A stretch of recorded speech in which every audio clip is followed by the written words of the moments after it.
Sessiz kalmayın. Kadınlar ölürken sessiz kalmayın. Hamas'a selam, direnişe devam. Hamas'a selam, direnişe devam. Hamas'a selam, direnişe devam. Hamas'a selam, direnişe devam. Allahu Ekber! Tekbir! Allahu Ekber! Tekbir! Direnişe devam. Gazze'ye selam, direnişe devam.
Bir yanda Gazze'de Siyonist rejimin zulmü ve katliamları, diğer yanda dünyanın ilgisizliği ve tepkisizliği devam ediyor. Cılız bazı sesler dışında hayat olağan şekliyle akıp gidiyor. Malum havalar sıcak, yaz mevsimindeyiz ve insanlar tatil planları yapıyor. Güneş yeni bir gün için doğuyor, yine gündelik işler yapılıyor. İş yerinde küçük molalar veriliyor ve yine çay, sohbet eşliğinde neşeli vakitler geçiyor. Hayaller kuruluyor sonra. Maaşı bol bir iş, güzel bir ev, araba, hatta yazlık hayalleri. İşletmeler daha çok kazanmanın hayalini kuruyor boykot tadında. Neden boykot ürünü sattığını sorduğunuzda 1000 dereden su getiriyor. Sonra maç kriterleri yapılıyor. Hangi sistemle oynanmalıydı sorusuna cevap aranıyor. Nasıl galip gelindiğinin veya mağlup olunduğunun analizi yapılıyor derin derin. Sonra konserler oluyor yaz eğlencesi tadında. Konserlerde en önde yer kapma yarışları yapılıyor. Saatler öncesinde bekleniyor konser alanlarında. Marketler, kafeler, eğlence mekanları, sahiller yine dolup taşıyor. Marketlerde Siyonist rejimi alçıkça destekleyen firmaların ürünleri satılıyor. Üstelik indirimler yapılıyor ve farkında olmadan Gazze'deki katliamlara destek veriyor insanlar.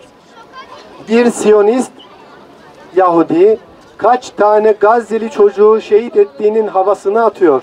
Üstelik marifet diye sosyal medyada paylaşıyor. Dünya bu katliamları İsrail terör devletinin meşru savunma hakkı sayıyor. Sonra göstermelik içi boş kınama mesajları yayınlıyorlar meclislerinde. Gazze'de, Kudüs'te, Doğu Türkistan'da, Keşmir'de, dünyanın pek çok yerinde zulümler olurken birçok insan hiçbir şey yokmuş gibi konforlu hayatlarına devam ediyor. Bazıları ah vah ediyor. Bazıları Gazze'ye gönderdiği 3-5 kuruş için övünüyor. Bu duruma çok üzülüyorum. Ne olacak bu ümmetin hali? Herkes ne kadar duyarsız deyip vicdanlarını rahatlatıyor. Ama iş eyleme gelince 1000 dereden su getiriyor bu insanlar. Öyle ya, daha yapılması gereken bir sürü iş ve uğraş var. Ama dünyanın bir yerinde bir profesör idari görevinden olma, bir üniversite öğrencisi okuldan atılma pahasına Gazze'deki katliama tepki gösteriyor. Öyleleri de var ki eliyle, diliyle ve kalbiyle mazlumun yanında dimdik ayakta duruyor. Çoğu bebek, kadın ve yaşlı 40 bin mazlumun katledildiği Gazze, milyonlarca kardeşimizin baskı ve zulüm altında yaşamaya zorlandığı Doğu Türkistan ve dünyanın pek çok yerinde Müslümanların durumu ortadayken işte hayat böyle akıp gidiyor. Herkes kendi sınavını veriyor. Devlet başkanları, yöneticiler, hocalar, öğrenciler, anneler, babalar, gençler ve yaşlılar kendi sınavlarımızı veriyoruz. Bir yanda gündelik işlerimiz, hayallerimiz, kariyerimiz, öte yanda inancımız, vicdanımız ve insanlığımız.